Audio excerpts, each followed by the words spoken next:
Si te parece bien, podemos leerlo. Claro. Así se llama precisamente, De perros y sombras, para Alfredo Arcos. De perros que perseguidos huyen por sus sombras, de perros amarrados con el hambre, que ladran insultos a la noche, que babean de odio y de lamentos, de perros con el rabo entre las piernas, escondidos en su miedo, en su aullido sin prisa, que lame la vulva caliente de la luna. Maleables perros hechos con las obras de la gente que quiso ser perro y fue tristeza. Perros que orinan sangre y sombras, que mean postes y hombres para encontrar después el camino de regreso a su cadena. Pobres perros expuestos a la sarna y a la vida, rabiosas dentelladas que exigen pan y hembra y mundo, pero que ofrecen el cuello al collar de las caricias. Simples existencias que cuidan azoteas, que jalan como bueyes el inútil arado de los ciegos. De perros y sombras se forman las masas, los desiertos, de perros que arrastran los ojos por la tierra, que están bajo su piel echados, resignados como bajo una dictadura. De perros castrados, inútiles para la vida, adiestrados para mutilar cerebros, para devastar conciencias. De perros y sombras se llenan los bolsillos rotos, insaciables del sistema. No, está muy padre. ¿Tú te acuerdas que lo presentamos alguna vez ahí en el Carrillo Gil, no? Sí, y había dos críticos que, bueno, que eran críticos oficiales del museo, y estaba también otro poeta del Colegio de Bachilleres, Sí. del CCH, y también venían sus alumnos a celebrar Sí, es este verdad. poema. Y recuerdo que yo me paré y le pregunté al crítico, bueno, ¿tú qué piensas de este poema? Pero se espantaron todos, pensaban que los íbamos a golpear, verdad, ¿no? es verdad. Fue un verdadero motín de los Lo que lectores, pasa es que los uno de los poetas. críticos se atrevió a decir que el remate del poema era malo, que este sistema es más un término político y económico que un término literario. Es que por esa sola palabra se caía el poema. Eso se atrevió a decir y tú te levanté, a ver, explica eso, ¿por qué? Pero efectivamente tu reclamo fue muy enérgico. Fue muy directo, Sí, muy y pensaba directo, que muy le íbamos fuerte. a madrear, Pues pobres, sí, se pobres quedó críticos. Claro. asustado. Pero también con el otro poeta pasó lo mismo, ¿no? Algo similar. En general él decía que lo más antipoético, bueno, es que viene de un libro que se llama Antipoemas, ¿no? Tu primer plaquet de poesía, que se llama Antipoemas, que no es un título nada original, por supuesto. No gastado, como otros, pero no original.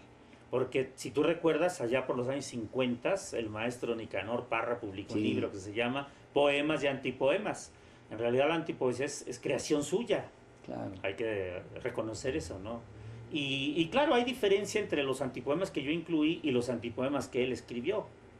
Digamos que traté de llevarlo un poco más, de violentar más el lenguaje. Él, por ejemplo, no se centra exclusivamente en la poesía de corte político. No, él es mucho más diverso en sus temas. Yo enfoqué más este tema.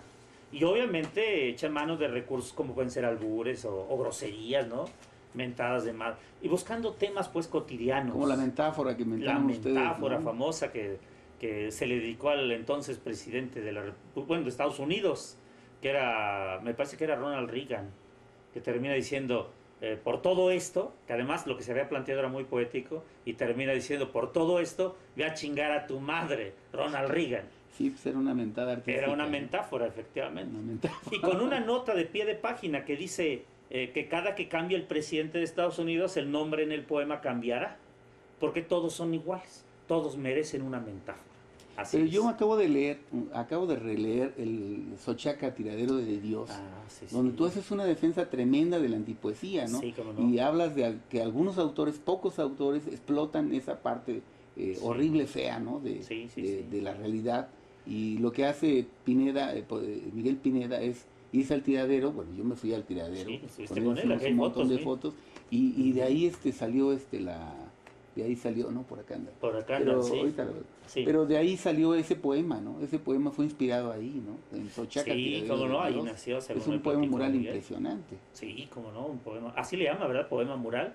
Es verdad, nosotros lo editamos allá por el año de 1995. Y tú haces la presentación y hablas exactamente de la antipoesía, ¿no? Sí, sí, de la antipoesía que cultiva este poeta. Sí, yo sentía en ese momento, hoy no podría decir eso en la poesía actual de Ciudad Neza, pero en ese momento yo sentía que la antipoesía se identificaba mucho con nosotros, que era nuestra forma natural de expresar la poesía, cosa que no era cierta porque muchos no la utilizaron ni entonces ni ahora.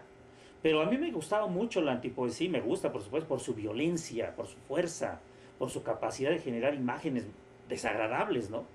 Digamos, es una forma de enriquecer la poesía porque tomas lo que otros no han podido o no han querido llevar a la poesía, lo tomas y lo llevas. Obviamente el producto no puede ser lo mismo, la dulzura de un Becker, de ese tipo de poetas dulzones, no puede ser. El resultado tiene que ser violento, duro, difícil de asimilar. A mí me encanta eso. Es una necesidad de artistificar la realidad, sí, artistificar la basura, en este caso lo que hizo Pineda, ¿no? Sí, exacto. No puedes cerrar los ojos a lo que te rodea, a lo que te contiene, ¿no? Estás viviendo ahí. Y si lo que te contiene es bastante desagradable y deplorable, pues lo tienes que decir de alguna manera. Y si lo que tienes a tu mano es la pluma y la poesía, pues la utilizas. Pero obviamente ese tipo de poesía, entiendo por qué Nicanor Parra la llama antipoesía, no es lo tradicional, rompe con eso. Que no es un antagonismo realmente, es una continuación de, pero es una propuesta novedosa, ¿no? Sí, yo por eso le di ese nombre a mis antipoemas, sabiendo de antemano que son poemas, o que procuro que sean poemas, porque de hecho los recursos son los mismos, nada más que el resultado no. Por ejemplo, recuerdo precisamente un antipoema de Miguel Pineda de aquellos años, que no es este de Sochaca Tiradero de Dios, que tiene una imagen bastante dura, difícil de digerir. Se refiere a un obrero que se acaba de accidentar y se cortó una mano con ¿cómo se llamará esa máquina? Que aplasta y da forma a las láminas. En fin, como se llame, pero la máquina le ha aplastado una mano y dice el obrero en el poema, dice, sí, dolió como 1000 veces, eres un pendejo. Así dice. Se parece mucho, ¿sabes quién? A 3 octavos, 15 metros, 3 octavos de León Chávez Tequera, que habla exactamente del mismo tema, ¿no? También, sí, es impresionante. Es el mismo tema. El accidente y es espantoso. En la fábrica del obrero. No sé si sabes que yo trabajé de obrero en MAVE. No, yo fui obrero también. Ah, sí, también. Yo trabajé en manufacturas Diana. Ah, sí, mira. Trabajé. Y a mí me tocó ver algo similar también con un muchachillo que trabajaba con estas máquinas dobladoras, que le cayó en la mano, usábamos guantes. Entonces el guante se quedó ahí con todo y mano.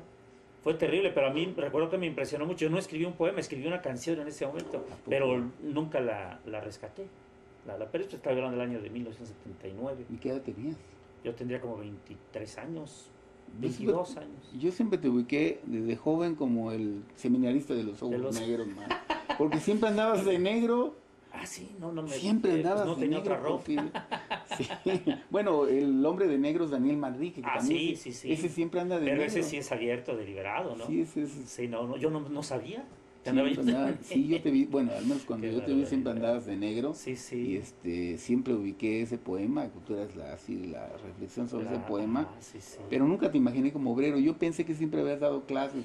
Siempre has sido maestro de literatura, ¿no? De la fábrica salí a dar ya mis primeras clases. No, de hecho yo empecé como a los 19 años a dar clases, pero daba yo de química en una escuela, una secundaria particular de aquí de Ciudad Nezahualcóyotl.